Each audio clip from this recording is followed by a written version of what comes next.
क्या आपको भी आइल्स रीडिंग बहुत ज़्यादा टफ लगती है? क्या आपका भी स्कोर 40 में से 16-17 पे स्टक कर चुका है? कंफ्यूज हो जाते हो, टाइम कंप्लीट हो जाता है, रीडिंग कंप्लीट नहीं होती। सो डोंट वरी, इसका प्रॉपर सोल्यूशन मैं आज लेकर आया हूँ। आज के डे से लेकर नेक्स्ट 5 डेज तक मैं प्रॉपर एक सीरीज रीडिंग की स्टार्ट करने जा रहा हूँ, जिसमें हर एक क्वेश्चन टाइप की बहुत ज़्यादा अमेजिंग स्ट्रेटजीज मैं आपको बताऊंगा। ऐसी स्ट्रेटजीज जो आपने पहले कभी देखी नहीं होगी। और इस दिन के बाद और 5 दिन के बाद अपने स्कोर में डिफरेंस देख लेना। जो आपका स्कोर 17-18 पे है वो 30 प्लस 100% जाएगा। इस सीरीज के बाद आपको कोई इंस्टीट्यूट ज्वाइन करने की जरूरत नहीं पड़ेगी, इस चीज की मेरी गारंटी है। इस सीरीज को कंप्लीट देख लें, आपका हर एक डाउट रीडिंग का सोल्व आउट होने जा रहा है। So without wasting your time चलते हैं वीडियो में। So welcome to the video guys. तो जैसा मैंने आपको पहले बताई दिया है, ट्रू फॉल्स नोट गिवन आपके आज डे 1 में करेंगे, ठीक है। तो सबसे पहले क्या करते हैं, ये आपके सामने ट्रू फॉल्स नोट गिवन है, तो सबसे पहले स्ट्रेटजी देख लेते हैं आज की स्ट्रेटजी क्या है। तो देखो, आपने क्या करना है, आपके पास ये 1 2 3 और फाइनल।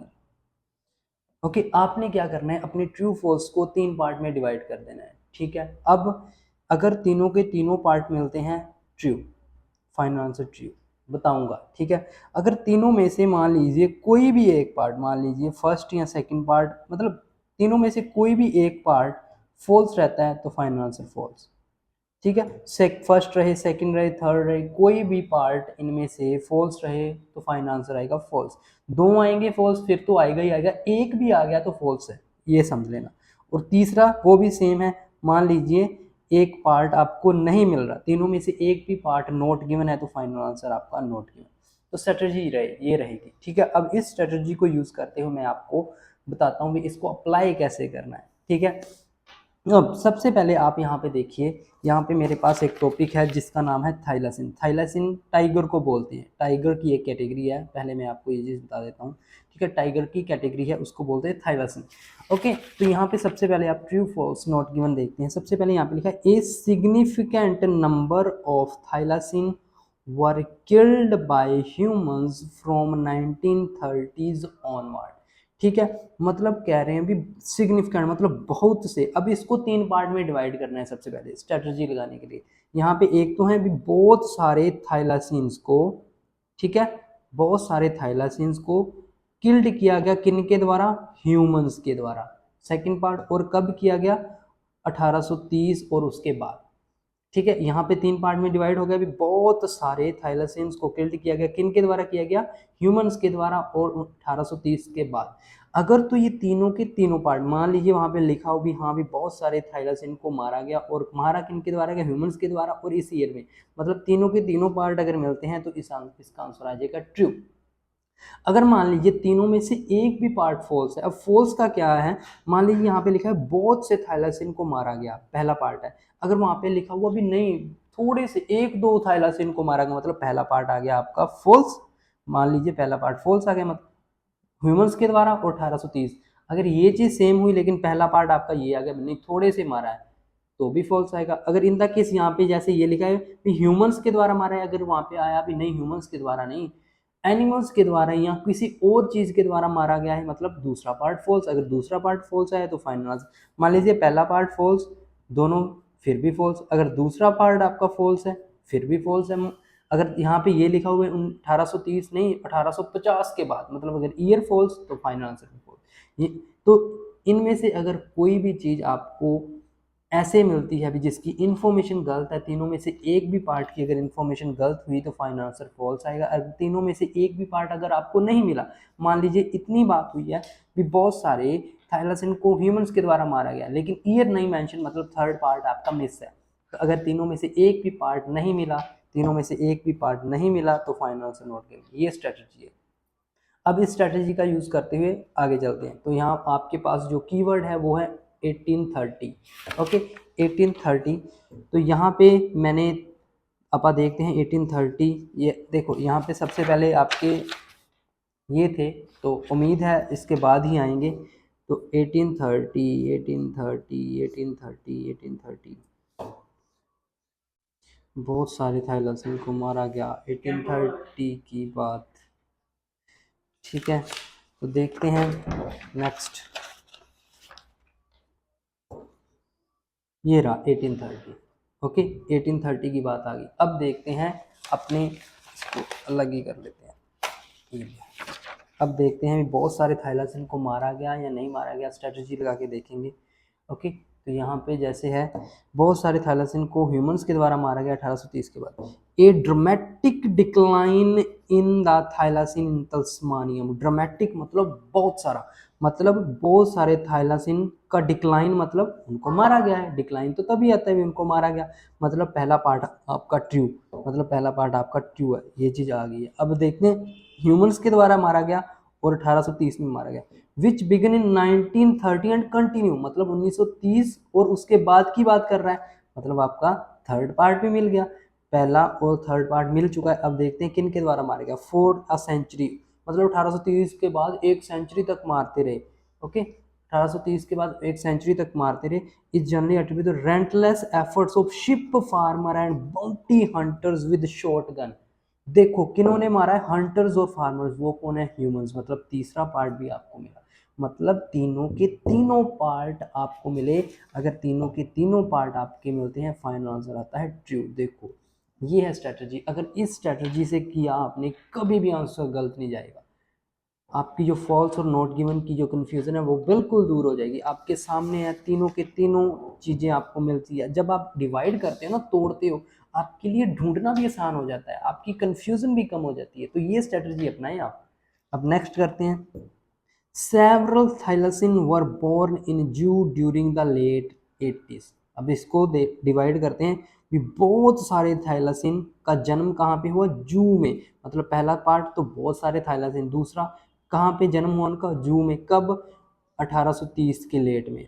1830 का लेट वही 1880-90 की बात, ठीक है। मतलब ये तीनों पार्ट हैं अब आपके भी, बहुत सारे थाइलासिन और उनका जन्म कब हुआ था, जू में, और 1800 के लेट की बात होगी। अब 1800 लेट की बात देखते हैं, उससे आगे चलो, लेट्स सी ये स्ट्रेटजी काम आती है कि नहीं। Determine the undoubtedly plays a large factors decline extinction of places dogs, जो अभी तक जो की बात नहीं आई। थैलेसिन निर्वाणों ने सक्सेसफुल, ये रहा 1899, ठीक है, 1899 मतलब लेट। अब क्या कह रहे हैं, there was only one successful attempt to breed a thylacine in captivity. Captivity होती है जू, और ब्रीड का मतलब जन्म हुआ, जन्म लेना, मतलब नया कोई। ये कौन सा सक्सेसफुल, सिर्फ एक ही अटेम्प्ट सक्सेसफुल हुआ है, जो कि 1899 में था। लेट्स सी स्ट्रेटजी क्या बोल रही है। स्ट्रेटजी बोल रही है सेवरल थाइलासिन, जो आपकी बात थी वो कह रहा है भी नहीं, यहाँ पे सिर्फ एक ही अटेम्प्ट हुआ है, मतलब आपका जो पहला पार्ट वो क्या हो चुका है, फॉल्स। मतलब आपका पहला पार्ट फॉल्स है। जू की बात हुई, हाँ जू की बात हुई, यहाँ पे लेट 80s की बात हुई, लेट 80s की बात भी हुई। मतलब आपके पहले दो पार्ट, पहला पार्ट आपका फॉल्स है और दूसरे दो पार्ट आपके ट्रू हैं। तो फाइनल आंसर आपका आ चुका है फॉल्स। तो आपका फाइनल आंसर क्या आएगा यहाँ पे, फॉल्स। अब बात करते हैं 8th क्वेश्चन की। देखो कितना आसानी से मुझे मिल रहे हैं सारे। तो John Gould's prediction about thylacine surprised some biologist. मतलब जो जॉन ग्लाउड थी, उसने कोई प्रेडिक्शन की हुई किनकी, थाइलासिन के लिए, ठीक है। उसने क्या, बहुत से बायोलॉजिस्ट को सरप्राइज कर दिया। लेट्स सी जॉन ग्लाउड ने कोई प्रेडिक्शन की थी क्या। तो यहाँ पे जॉन क्लाउड कहाँ पे आ रहा है, ये रहा। The famous naturalist John cloud foresaw the thylacine demise when he published Mammals of Australia 18 number of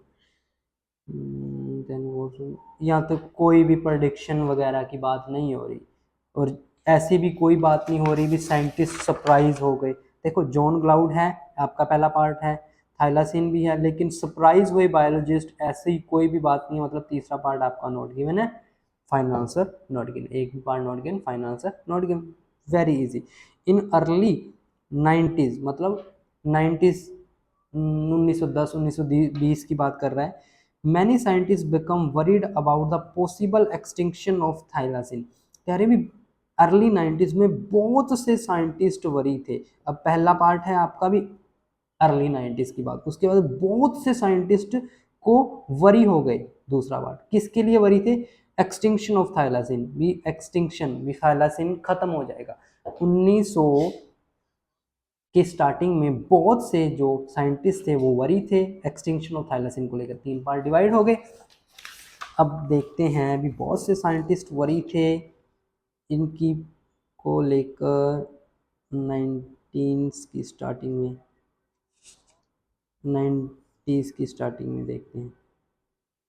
okay, this is, यहाँ से स्टार्ट करें। There are seems to have little public pressure to preserve the thylacine, तो यहाँ पे थोड़ा सा थाइलासिन को preserve करने में लिटिल प्रेशर है। Note was much concern expressed by scientist at the decline of the species, कह रहे हैं भी कोई ज़्यादा वहाँ पे कंसर्न साइंटिस्ट के द्वारा नहीं एक्सप्रेस किया गया, भी जो थाइलासिन की स्पीसीज की काउंटिंग है वो कम हो रही है ना, उसका कोई ज़्यादा साइंटिस्ट ने कंसर्न नहीं किया। A notable expectation T finally professor, सिर्फ एक ही प्रोफेसर था ये जिसका नाम है, जिसने ये कंसर्न किया 1914 में। He was sufficiently concerned about the scarcity of thylacine, सिर्फ 1914। अब यहाँ पे देखो आप, 1914 अर्ली 90s की बात हुई, 1914 की बात हुई, मतलब पहला बात आपका ट्रू आ गया। बहुत से साइंटिस्ट थे, नहीं सिर्फ एक ही था, इन्होंने कह दिया यहाँ पे सिर्फ ही वॉज द ओनली, सिर्फ एक ही था। बहुत से साइंटिस्ट कंसर्न नहीं कर रहे थे, मतलब दूसरा पार्ट आपका आ चुका है फॉल्स, और तीसरा पार्ट एक्सटिंक्शन की बात तो हो ही रही है। तीनों में से एक भी पार्ट फॉल्स, तो final answer false. Very easy, ठीक है। एक मैं आपको और करवाता हूँ, देन आप खुद से ट्राई करना, बहुत अच्छे से हो जाएंगे, कोई इशू नहीं है, ठीक है। TT Flynn's proposal to rehome the captive thylacine on the island prove to be impractical, तो जो टीटी ये फ्लेंस था उसने जो प्रपोजल दिया था थाइलासिन की कैप्टिव को रिहोम करने के लिए, तो वो इम्प्रैक्टिकल प्रूव हुआ। पहला पार्ट है इसने प्रपोजल दिया, दूसरा है इसकी कैप्टिविटी के लिए, ठीक है, तीसरा वो इम्प्रैक्टिकल हुआ प्रूफ। लेट्स सी, तो टीटी फिनाली यही है, यहाँ पे है, इसने सजेस्ट किया should be captured in the island, हाँ सजेस्ट उसने किया था, but it was past in the, तो यहाँ पे ये देखो, यहाँ पे क्या हुआ है, टीटी इसकी भी आई हुई है बात, इसकी भी आई हुई है बात, लेकिन वो इम्प्रैक्टिकल हुआ या ना हुआ, मतलब थर्ड पार्ट आपका मिस है। अगर तीनों में से एक भी पार्ट मिस, तो फाइनल आंसर नॉट गिवन। तो इस ऐसे कर सकते हो। एक और करवा देता हूँ, ये थोड़ा लंबा है, आप कहोगे there was still reasonable number of thylacines in existence, मतलब यहाँ पे भी अभी भी काफी सारे थाइलासिन क्या है एग्जिस्ट कर रहे हैं। When a piece of legislation protecting the species during the breeding season was pass, कह रहे हैं भी जब एक लेजिस्लेशन रूल पास किया गया, मतलब कह रहे हैं भी जब एक रूल पास किया गया उनको बचाने के लिए, ठीक है, उनकी स्पीसीज को बचाने के लिए एक रूल पास किया गया, तब एक काफी थाइलासिन जी रहे थे, तब भी काफी थाइलासिन थे, ठीक है, जब वो रूल पास किया गया। मतलब पहला पार्ट तो ये है, मतलब काफी सारे थाइलासिन एग्जिस्ट करते थे। दूसरा पार्ट जब वो रूल पास किया गया, और कब किया गया, जब उनकी ब्रीडिंग सेशन होता है, ये तीसरा पार्ट है, ठीक है। मतलब जब एक कोई रूल पास हुआ उस टाइम कह रहे हैं बहुत से थाइलासिन एग्जिस्ट कर रहे थे। Let's see, but it was not 19 with the species very edge of extinction thylacine, हाँ ये देखो, but it was not until 1992 with the species on very edge of extinction. Edge of extinction होता है भी खत्म होने की कगार पे थे, जब ये तस्मानिया एनिमल और इस प्रोटेक्शन बोर्ड ने एक पास किया प्रोटेक्टिंग रूल, ठीक है, किस मंथ में, दिसंबर का मंथ था, और ये मंथ क्या है, thought to be their prime breeding season, और ये मंथ क्या है, उनका प्राइम ब्रीडिंग सीजन माना जाता है। ये देखो, अब आपको ये चीजें क्लियर होगी। देखो, पहला उन्होंने कहा भी जब रूल पास किया still reasonable number of thylacine थे, नहीं वो कह रहे हैं भी they are on edge of extinction, मतलब आपका पहला पार्ट फॉल्स हो चुका है, बहुत से थैलासिन नहीं थे। उसके बाद लेजिस्लेशन पास किया गया, दूसरा पार्ट ट्रू है, और उनके ब्रीडिंग सीजन में पास किया गया, वो भी ट्रू है, क्योंकि दिसंबर उनका ब्रीडिंग सीजन है, वो कह रहे हैं, मतलब दो पार्ट हैं, एक पार्ट फॉल्स, तो final answer false. Very fine, बहुत आसान, ठीक है। तो इस तरीके के साथ अगर आपने ये वाले ट्रू फॉल्स नोट गिवन कर लिए, आपका कोई भी ट्रू फॉल्स नोट गिवन गलत नहीं होगा। आपको एक चीज़ और बता दूं, मेरी राइटिंग की जो क्लासेस हैं वो रनिंग में है, मैं 15 डेज़ का बैच स्टार्ट करने जा रहा हूँ ये 3-4 दिन में, जिसमें 15 डेज़ में टास्क 1 पूरे कंप्लीट करवाऊंगा और टास्क 2 पूरे कंप्लीट करवाऊंगा। एकेडमिक की बात कर रहा हूँ मैं, ठीक है। 15 डेज़ की क्लास में पूरे टास्क 1 टास्क 2 को कवर करवाऊंगा और 15 डेज़ की फीस रहेगी 1500। और एक चीज़ की मैं गारंटी देता हूँ आपको, इतनी तगड़ी क्लास दूंगा ना आपको, आपको इंस्टीट्यूट ज्वाइन करने की ज़रूरत नहीं पड़ेगी अगर ये 15 डेज़ बच्चों ने लगा लिए। मैं इस वीडियो के लास्ट में बच्चों के फीडबैक्स दे सकता हूँ जिन्होंने क्लासेस ज्वाइन की थी, 15 दिन में पूरे प्रिपेयर करके बच्चे निकले हैं, ठीक है। आपके इन 15 डेज़ में 2 मॉक टेस्ट रहेंगे, डेली राइटिंग चेक रहेगा, आपको रिकॉर्डेड लेक्चर्स मिलेंगे। अगर किसी बच्चे का कोई लेक्चर रह जाता है तो रिकॉर्डेड लेक्चर्स भी आपको मिलेंगे, ठीक है। अगर किसी बच्चे ने भी ज्वाइन करनी हो 8168321916 और 9467488225 इन दोनों में से किसी भी नंबर पे ऑनलाइन राइटिंग क्लास लिख के सिर्फ व्हाट्सएप मैसेज करना है, सिर्फ व्हाट्सएप मैसेज करना है आपको। आगे कैसे ज्वाइन करना है आपको एक ग्रुप में ज्वाइन कर देंगे फीस पे के बाद, और आपकी क्लास कंटिन्यू हो जाएगी। 3-4 दिन में नया बैच स्टार्ट होने वाला है। तो ये थी आपकी आज की रीडिंग की वीडियो। अब डेली मैं विद इन 4 to 5 डेज आपको पूरी रीडिंग की सीरीज स्टार्ट ऐसे करवा के ख़त्म करवा के जाऊंगा, और 100% गारंटी है जिस बच्चे ने ये पूरी सीरीज यूट्यूब पे देख ली उसकी रीडिंग के सारे डाउट्स क्लियर हो जाएंगे, और आपको 7+ बैंड तक रीडिंग में लेकर जाऊंगा। जो बच्चा कहता है भी मेरे तो सर 14-15 मार्क्स ही रह जाते हैं। So thank you so much. Video कर दें लाइक शेयर और comment. Thank you so much.